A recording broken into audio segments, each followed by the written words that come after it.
চিত্রনায়িকা পরিমণি ওরফে শামসুন নাহার স্মৃতির নামে দায়ের করা মাদক মামলা বাতিল প্রশ্নে জারি করা রুল পর্যবেক্ষণ সহ নিষ্পত্তি করে দিয়েছেন হাইকোর্ট। এর ফলে পরিমণির বিরুদ্ধে বিচারিক আদালতে মামলা চালাতে বাধা নেই বলে জানিয়েছেন আইনজীবীরা।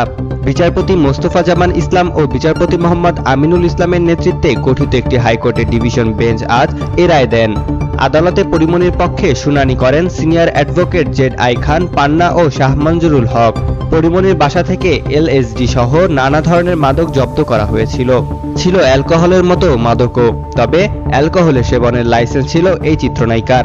আজ রায়ে বলা হয়েছে এলএসডি সহ জব্দ অন্য মাদকের বিচার চলবে, আর অ্যালকোহলের সম্পর্কে মামলার পূর্ণাঙ্গ রায়ের উল্লেখ করা হবে। আদালত বলেন, তার ঘর থেকে এই মাদক উদ্ধার করা হয়েছে বলে প্রাথমিক তদন্তে প্রমাণিত হয়েছে। মামলা বাতিল প্রশ্নে জারিকৃত রুল পর্যবেক্ষণ সহকারে নিষ্পত্তি করে এ রায় দিয়েছে উচ্চ আদালত। পূর্ণাঙ্গ রায় প্রকাশ করা হলে বিস্তারিত বোঝা যাবে বলে জানায় পরিমণির আইনজীবী।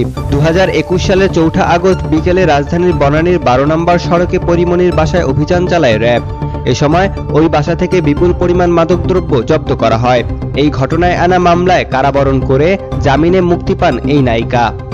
একই বছরের 4 অক্টোবর মামলায় তদন্ত কর্মকর্তা সিআইডি পুলিশের পরিদর্শক কাজী গোলাম মোস্তফা পরিমণি সহ 3 জনের নামে ঢাকার চিফ মেট্রোপলিটন ম্যাজিস্ট্রেট সিএমএম আদালতে সংশ্লিষ্ট থানার জিআর শাখায় চার্জশিট জমা দেন।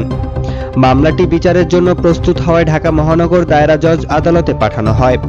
2022 সালের 5 জানুয়ারি ঢাকার বিশেষ জজ আদালত 10 এর বিচারক নজরুল ইসলাম 3 জনের অভিযোগে গঠন করে আদেশ দেন। বিচার শুরু হওয়া অপর 2 আসামি হলেন পরিমণির সহযোগী আশরাফুল ইসলাম দীপু ও মোহাম্মদ কবির হাওলাদার।